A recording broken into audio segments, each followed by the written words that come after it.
Money, in the immortal words of Pink Floyd, is a hit. Money elsewhere has been described as the root of all evil. We've been told it can't buy happiness.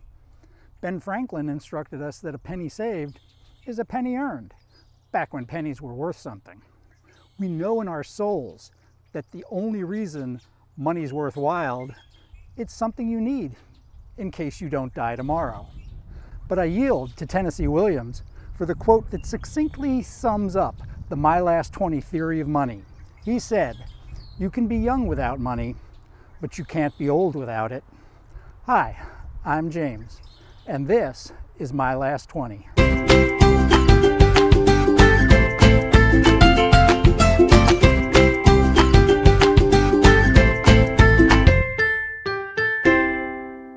Today, we're starting My Last 20 series on money and finance. This episode, like most of the series introductions, is to help you understand where I'm starting from, even a little bit, and make it easier for you to find your own ways to improve your money and finance concerns. In this series, we're going to go places you already expect, like how to get banks to give you free money, to places you don't expect, like how to make hundreds of dollars an hour without doing any work. Topics which, at first blush, sound like clickbait headlines from websites promising endless wealth, which I'm not. But everything I'll put out here is something I've already done, and it works. Really. But first, we've got to take a look at what money is now. Following a common theme in My Last 20, money today is a completely different beast from what we learned as kids, and understanding that difference is critical. In the distant past, this could have been used as money. Archaeology has found everything from seashells to animal skins and giant rocks to glass beads have been used for money, sometime, somewhere.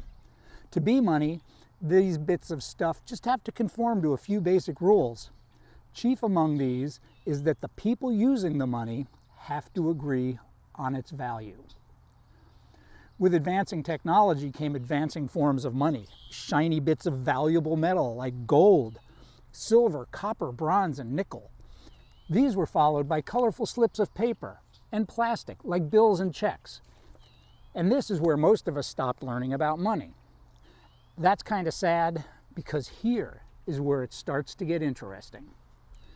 Beginning in the 1980s, money changed from this to this. Sure, it may look empty, but in literally seconds, I can use these empty hands to bring forth thousands of dollars. I can spend this money on whatever I like because I promised I was good for it. And somebody else, a bank, credit card company, finance company, believed me. To get to the source of this idea, we have to go back to Adam Smith, the 18th century economist of invisible hand fame, who said, "All money is a matter of belief." And here's how belief is money. In the olden days, when we were kids, you could take your $100 to the bank and the bank would stamp your passbook. They'd then take that money, about 88% of it in the 1960s, and lend that out to a local business or person needing some money. If they wanted to lend out more than that, they'd have to wait for a new deposit to come in. Now, as you may have guessed, things are a bit different. The bank can lend out more of your money, 90%, and here's what's changed. They can now count the promise to repay from the person they lent the money to as an asset to the bank, an asset that has value and liquidity, and a belief attached to it, which is money, so the bank can lend it again. Okay, there's going to be some big numbers coming up, so your head's going to buzz. This multiple reduplication of money means that there are currently about $1.5 trillion US dollars in circulation as bills and coins. But the total amount of money in the system is almost 4 trillion. But the total money supply, including all of the above, plus deposit accounts and money market funds, is approaching 20 trillion. dollars. And that doesn't even consider the amounts borrowed directly in the commercial, institutional, and government sectors. It's known as the monetization of debt, if you want a handy Google search term, and it means that today, the supply of money is, for all intents and purposes, infinite. But money has value because we believe it does. And here's how to make it work for you.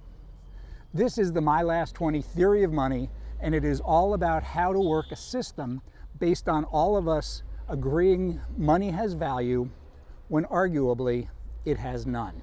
First, this chart on the left shows a month of typical expenses. It's got your living expenses, food, clothing, entertainment, utilities, travel, healthcare, all those things you spend money on each month.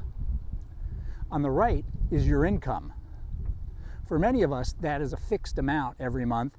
We may be able to vary it a bit by drawing down savings or a retirement account, but our days of raises and promotions are done. This means two things. First, whatever we can do to lower the height of the bar on the left, our expenses, has the same effect as raising the bar on the right, our income. Second, because money is now as easy to find as water in the sea, there are all sorts of companies who are kicking in my door to lower my expenses and raise my income, all because I and my promises have value to them. I have become money. Really. So the Money and Finance series will go through step by step the things that I have done and am doing to lower my expenses and raise my income. I know these things work because, hey, I've already done them at least once, and I figured this out because I, like Adam Smith, believed. I'm James, and this has been My Last 20. Thanks for watching, and we'll see you next time. Shall we begin? Let's begin now.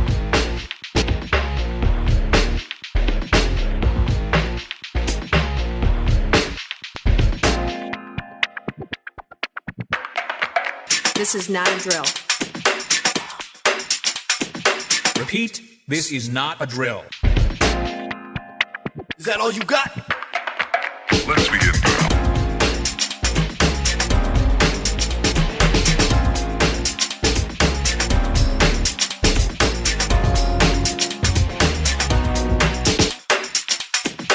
This is not a drill.